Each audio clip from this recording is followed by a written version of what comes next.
तो हमने पिछले साल इसी वक्त के दौरान बात की थी इस ग्रिफिथ डिड नथिंग रॉन्ग और डिड कैस्का एंजॉय। तो इस पर तो मैंने पूरी वीडियो बना रखी है, नहीं देखी है तो तुम यहाँ ऊपर क्लिक करके देख सकते हो। लेकिन जो मेन क्वेश्चन है उस पर अभी तक बात नहीं हुई। Why Griffith did कैस्का?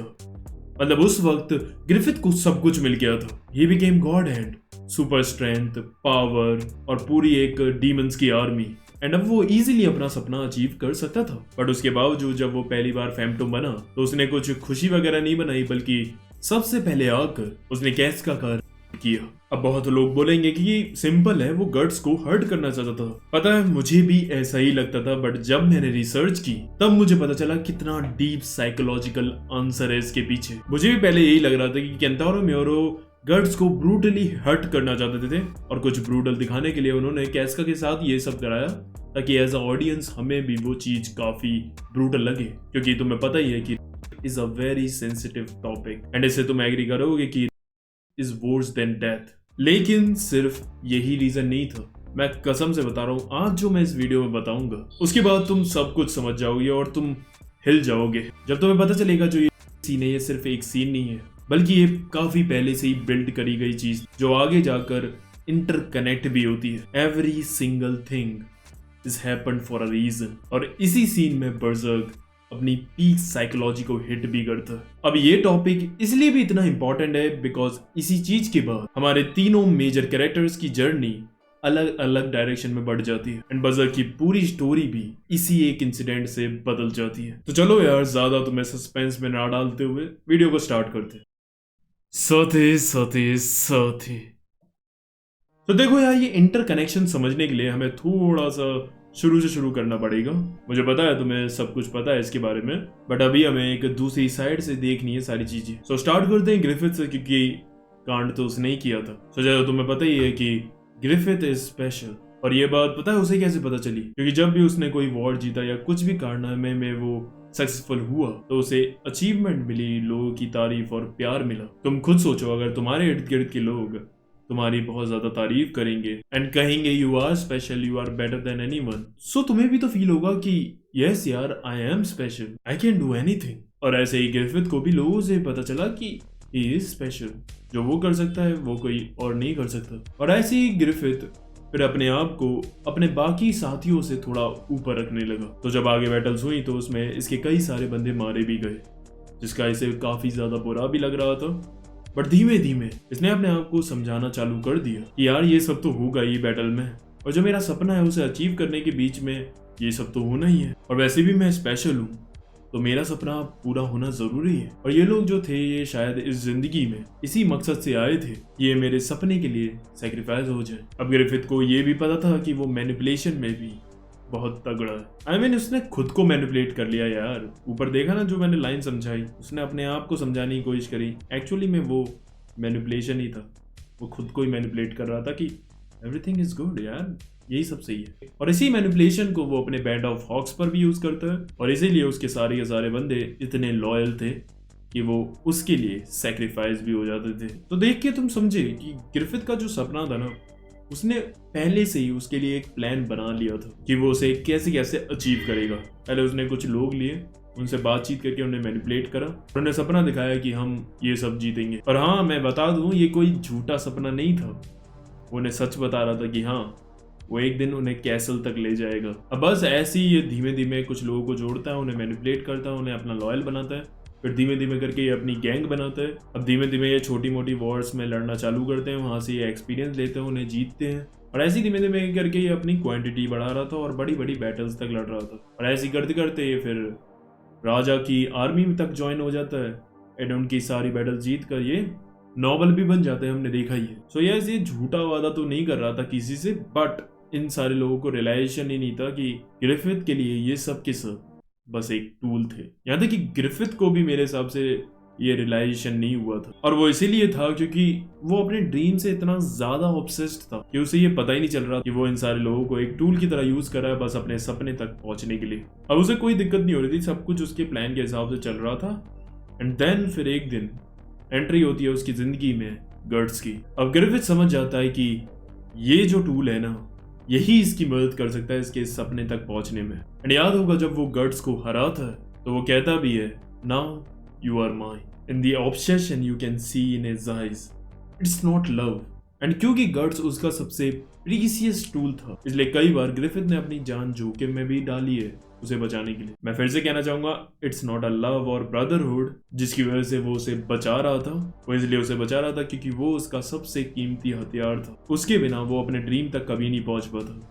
तो एक तरह से इनडायरेक्टली वो अपने ड्रीम्स को ही प्रोटेक्ट कर रहा था। अब लोगों को क्या लगता था कि जब गट्स ग्रिफिथ को छोड़कर जाता है तो उसे काफी बुरा लगता है क्योंकि उनका बहुत ही ज्यादा अच्छा बॉन्ड था, और मुझे भी ऐसे ही लगता था, बट ऐसा नहीं था। द रियल थिंग इज कि ग्रिफिथ की ईगो हर्ट हो गई थी। सच में यही रीजन था। तुम पूछोगे कैसे? चलो बताता हूँ। तो याद होगा, गट्स जब ग्रिफिथ के ऑर्डर पर जूलियस को मारने के लिए जाता है तो गलती से वो उसके बेटे को भी मार देता है। अब उसे मारने के बाद गट्स को काफी बुरा सा लगता है, एंड पहली बार वो अपने ऊपर क्वेश्चन करता है कि क्या जो ये सब कुछ वो कर रहा है ये सही भी है। अब इसकी एग्जैक्टली बात वो जाकर मिलता है ग्रिफिथ से, जो शार्लेट को अपने ड्रीम्स के बारे में बता रहा था। एंड तब गट्स को वहां समझ में आता है कि सपना क्या होता है एंड वो लाइफ में होना कितना जरूरी है, क्योंकि वो तुम्हें एक राह दिखाता है। ये चीज गट्स को काफी ज्यादा हिट कर जाती है और उसका पूरा नजरिया चेंज हो जाता है चीजों को देखने का। और अब वो भेड़ चाल में नहीं था जो सिर्फ ग्रिफिथ को फॉलो करे, और जो ग्रिफिथ ने उसके ऊपर वो मैनिपुलेशन का जाल बिछा रखा था वो उसके दिमाग से हट जाता है। एंड फिर हम देखते हैं कि वो निकल पड़ता है अपनी जर्नी के लिए और अपने सपने को खोजने के लिए, अपने आप को खोजने के लिए कि उसका इस जिंदगी में पर्पस क्या है। पर जब ये बात ग्रिफिथ को पता चलती है ना, तो दो चीजें होती है। पहला तो ग्रिफिथ को इस बात का डर था कि उसका सबसे कीमती जो हथियार है वो चला जाएगा, एंड दूसरा कि उसने ग्रिफिथ का जो मैनिपुलेशन या चार्म था उसे तोड़ दिया, जो आज तक कोई भी नहीं कर पाया। मतलब हर एक बंदा जो भी उसकी टीम में आया ना, वो आज तक उसे छोड़कर नहीं गया। और उसे ऐसा भी लग रहा था कि इस साले की औकात जो ये खुद के सपने बनाने जा रहा है, और वो ये भी कहना चाहता था कि तेरी लाइफ का यही मकसद है कि तू मेरे साथ रहकर मेरे ऑर्डर्स फॉलो करके मेरे सपने को पूरा करवाए। एंड फिर वो कहता है यू आर माइन। एंड यहाँ तुम देख सकते हो साफ साफ कि उसे एक टूल की तरह ही सिग्निफाई करा गया है। तेरी कोई फ्रीडम नहीं है, जो मैं बोलूंगा वो तू करेगा, और अगर तुझे फ्रीडम चाहिए तो अपने मास्टर से लड़ और फ्रीडम पा ले। और यहाँ तुम साफ देख सकते हो कि ग्रिफिथ की ईगो हर्ट हुई थी। जो गट्स हमेशा उसके पीछे पीछे घूमता था और जो वो बताता था वही करता था, आज उसने अपना एक खुद का फैसला ले लिया था और उसका साथ वो छोड़कर जाने वाला था। एंड देन फिर ग्रिफिथ हार जाता है, ईगो और हर्ट होता है उसका, एंड फिर तो हमें पता ही है कि ये वगैरह होता है, और फिर उसकी ईगो के साथ साथ उसकी बॉडी भी डिस्ट्रॉय हो जाती है। जो उसका पेन और ट्रॉमा था वो और बढ़ जाता है। एंड देन फिर जब सैक्रिफाइस का वक्त आता है तो वो सबको कर देता है, बिकॉज उसने हमेशा ड्रीम्स को सबसे ऊपर रखा है, अपने से भी ऊपर। एंड अब आते हैं मेन टॉपिक पे। ग्रिफिथ फेम 2 बन चुका है एंड अब वो कैस्का का करता है गट्स के सामने, और ये तो हम सबको पता है कि वो गट्स को बुरी तरह हर्ट करना चाहता था। एंड मैं तुम्हें एक और बात बताऊं कि ग्रिफिथ एक्चुअली में जीता कब था? जब वो नॉवल बना था, जब वो फेम 2 बना, जब उसने कैस्का के साथ ये सब किया ना, उसके बाद वो असलियत में जीता। कैसे? तो देखो यार, ट्रॉमा वगैरह जो उसे देना था गट्स को उसने दे दिया। यहाँ तक कि उसने कैस्का को भी पहले फिजिकली हर्ट करा, जिसकी वजह से फिर वो मेंटली भी अनस्टेबल हो गई, और उसे ऐसे देखकर गट्स भी पगला गया।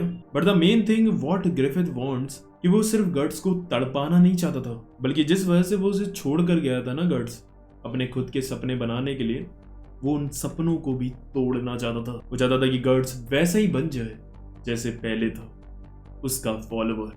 I will choose the place where you will die for me. और यही होता है। तुम खुद सोचो, गट्स बैंड ऑफ वॉक्स छोड़कर क्यों गया था? क्यों इतना ड्रामा किया था उसने बहुत सोचा और उसने डिसाइड किया कि वो सिर्फ ग्रिफिथ या उसके ड्रीम्स को फॉलो नहीं करेगा, वो अपने खुद के ड्रीम्स बनाएगा, खुद देखेगा, खुद अपनी लाइफ का पर्पस समझेगा, और इसीलिए वो उस जर्नी पर निकला था। बट जैसा मैंने कहा था, ग्रिफिथ की ईगो हर्ट हुई थी वहां पर कि साला अब ये मेरा फॉलोवर नहीं बनेगा बल्कि खुद के ड्रीम्स चेज करेगा। इसलिए जब उसने कैस्का किया एंड वो एक्लिप्स वगैरह खत्म हुआ, तो उसके बाद अब तुम खुद ही देखो गट्स क्या कर रहा है। लगभग 300 चैप्टर से गट्स क्या कर रहा है? वो ग्रिफिथ की तलाश कर रहा है। It's like following him. आज गट्स ग्रिफिथ की एक झलक देखने को तरस रहा है, जैसे वो एक टाइम पर छोड़ कर गया था।